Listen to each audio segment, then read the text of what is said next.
Ayan, good evening po sa inyong lahat. Overtime na naman po kami ngayon. Ayan. So, sinisimula na pong i-tiles ang Adoration Chapel.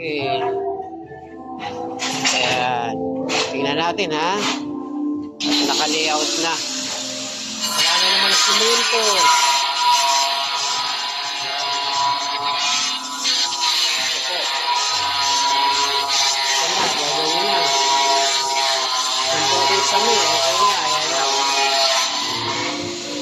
Okay na ang ating kesame. Almost finished na.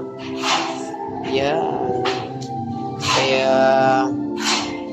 ito. Overtime.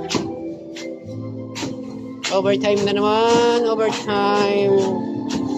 At ito nagtatiles dito.